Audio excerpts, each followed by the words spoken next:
we are going to be graphing linear inequalities.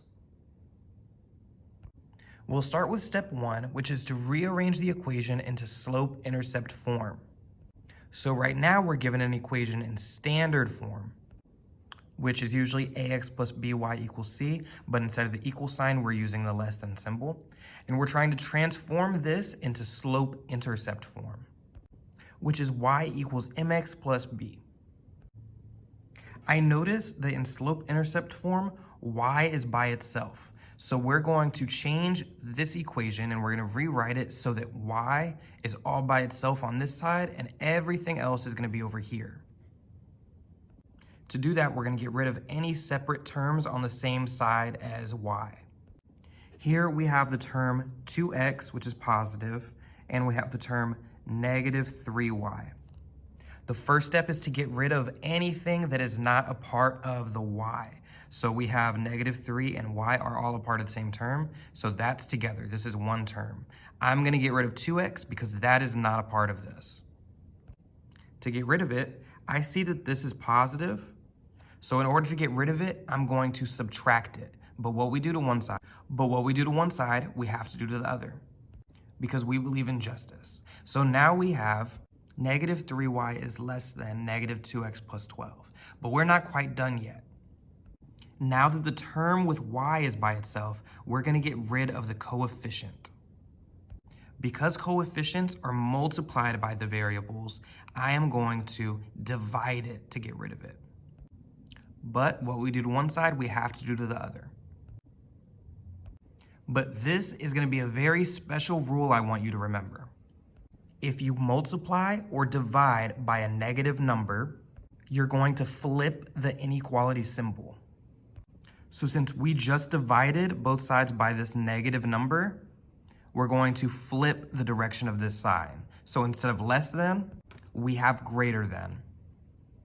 And now we've written our equation in slope-intercept form. Please refer back to this part of the video whenever you need a refresher. Let's move on to part 2. The next part of graphing linear inequality is going to be to determine whether the line is going to be solid or dashed. A solid line means that all of the points on that line are included as a solution. They will all make that equation true. A dashed line means that any point on that line is not included. It's just there as a guiding marker. The points on a dashed line would not make the equation true. So here's how you can tell if a boundary line is going to be solid or dashed.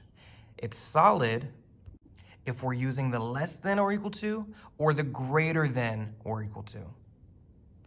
The key here is that the equal sign under it, so the equal means that those points are included in the solution set. They would be equal to the solution. Then you can tell if it's dashed if we are using the less than or greater than symbols. You'll notice that these ones do not have a line under them because it's not equal. It's not a part of that solution. Then we're going to determine which way the graph should be shaded, either above or below that boundary line. It's going to be shaded above if y is greater than or equal to, or y is greater than. Notice the y is going to be bigger. So whichever side has the open end of the inequality, that would be the y. So you would shade above. So you've guessed it, to shade below, y would be less than or equal to, or y would be less than, meaning y is the smaller. It has the closed end of the inequality facing it. So for example, if we have an equation where y is greater than or equal to, we're going to shade above. So we're going to look for where the y numbers are greater. So are the y values greater up here or down here? It would be up here. So we're going to shade above.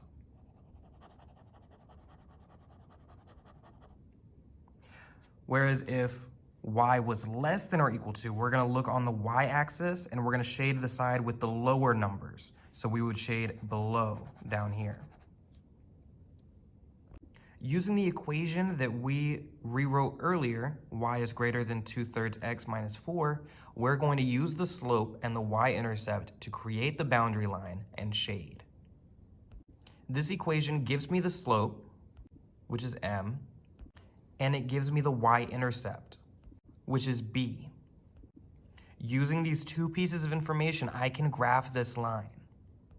My first step is going to be to plot my y-intercept. So my y-intercept, -4, I'm going to plot on the y-axis. So -4 on the y-axis is right here. I'm then going to use my slope to find my second point. My slope is 2/3, which is rise over run, which is how many times I'm going to go up or down over how many times I'm going to go to the right. Since the slope is positive, my rise is going to be positive, meaning it's going to go up. So I'm going to go up 2 times from the first point. 1, 2. And my run is 3, meaning I'm going to go over 3 times. 1, 2, 3. So now I have 2 points. I could do this again one more time just to get a third point. And I could do it again. And now I have a solid foundation to draw my straight line. But remember, we want to know if it is a solid or a dashed line. It's dashed if it's greater than or less than, and it's solid if it's greater than or equal to or less than or equal to.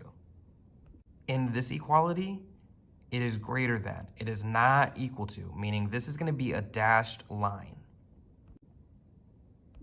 Now to shade, we're looking at whether or not y is greater than or if y is less than. Right here, I see y is greater than, so y is going to be the bigger term. Since y is greater, that means we're going to be shading above. So we're going to shade the higher numbers on the y-axis. So it'll look something like this. So now when we're looking at a graph like this, the solution set is going to be all of the points, so all of those coordinates, in the shaded region. So anything that's shaded is going to be a solution. It's going to make that equation true. And like we said earlier, it's also a solution if it is on a solid line. So in this graph, because it is dashed, this is not, none of these points are going to be solutions. But if it was a solid line, then each of these points would be a solution. Let's look at some examples. We're going to circle all the points that would be a part of this solution set in this graph, starting by looking at the point -4, 6. I'm going to look for this point on the x-axis, so -4, 6 on the y. So 1, 2, 3, 4, 5, 6. Because this point is in the shaded area, that means it is a solution. The next one, 9, 0. I'm going to go 1, 2, 3, 4, 5, 6, 7, 8, 9. The x-axis is 9, and 0 is on the axis. This one is not in the shaded area, so this is not a solution. Then we have 2, -1. So 1, 2 on the x-axis, down 1. This point is in the shaded area, so it is a solution.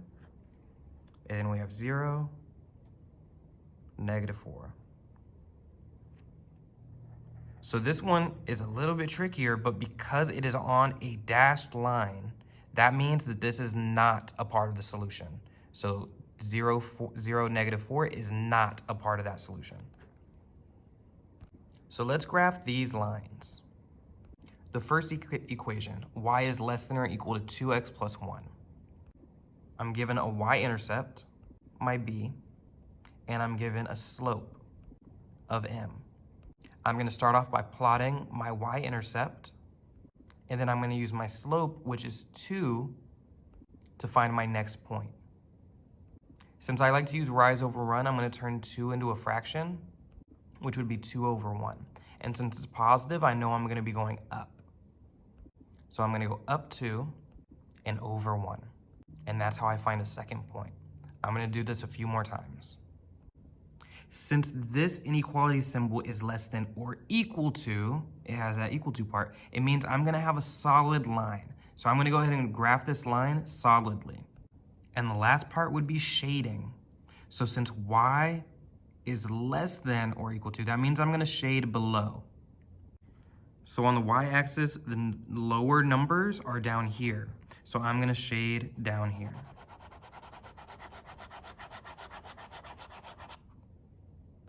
And now we're gonna see which of these coordinates are in the solution set. Starting with 5, 0. I would find 5, 0 right there. And since it's in the shaded region, it is going to be a part of the solution. The next one, -3, 4, would be right there, meaning that is not a part of the solution set because it's not in the shaded region. And then lastly, 0, 1, which would be right there. Since that's on a solid line, that means it is a part of the solution. So these two coordinates are a part of the solution for that equation. For this second inequality over here, we're gonna get it into slope-intercept form. To do that, we wanna get y by itself, so we're gonna subtract any of the loose terms on that side. So in this case, that means 2x. Because it's positive, I'm gonna perform the inverse operation, which would be negative, so I'm gonna subtract 2x on both sides. So we would be left with y is greater than -2x minus 2. So now I have a y-intercept, and I have a slope of -2.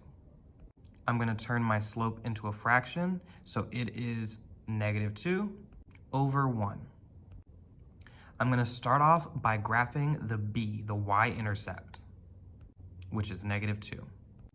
And then I'm gonna use the slope to find the next point.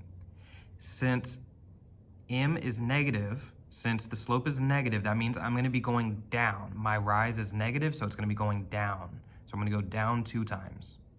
And the run is 1, so I'm gonna go over 1 time. And I found my second point. So I'm gonna find a few more. Before I plot the line, so before I connect all the dots, I need to know if the line is gonna be solid or dashed. And since y is greater than, it does not include the equal symbol. That means it's going to be a dashed line. And the last piece is gonna be to shade. So y is greater than. So I'm gonna look on the y-axis and shade the greater side. So I'm gonna shade above. And now I wanna see which of these 3 points are gonna be a part of the solution. The first point, -4, 0. This point is not in the shaded region, so it is not a solution.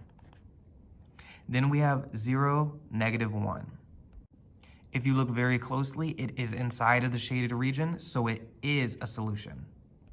And then lastly, 5, 5. This one is solidly in the solid area, in the shaded area, so it is a solution. Let's move to the next step.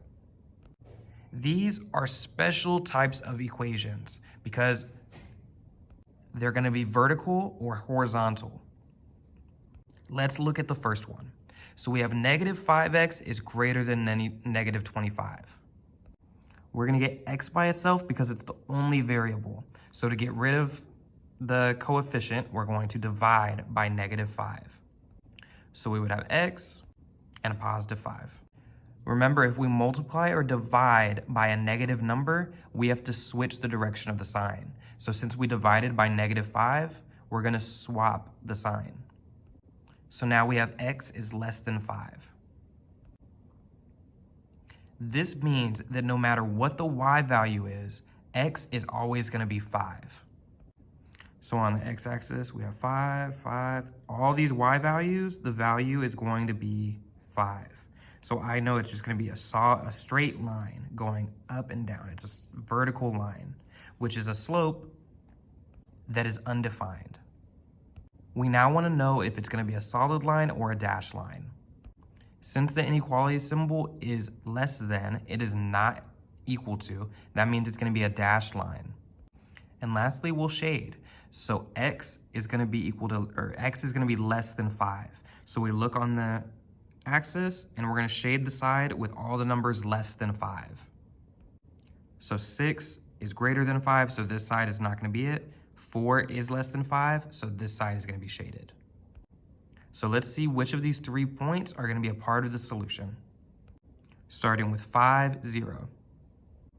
We have this point right here, which is on the dashed line, meaning it is not a part of the solution. Then we have 2, 2, which is in the shaded region, so this is going to be a solution. Then we have -4, -3. This is also in the shaded area, so it is going to be a solution. So 2 of these points are solutions. And our last inequality is y is greater than or equal to 4. This means that no matter what x value exists, it has no impact because y is always going to be 4. So no matter what I put in for x, the y is always going to be 4, which is going to look like a horizontal line. So now we want to know if it's going to be solid or dashed. And since the inequality symbol is greater than or equal to, that means it's going to be solid. All the points on that solid line are going to be solutions. And now to shade, since y is greater than or equal to, we're going to shade everything above the line. And now let's see which of these 3 points are a part of the solution. So we have 2, 0. That is not in the shaded region, so it is not a solution. Then we have 0, 4. That is on the solid line, so it is a solution. And then -1, 6. Since this one is in the shaded region, it is a part of the solution. Now that we've done these example problems, go ahead and move on to the practice.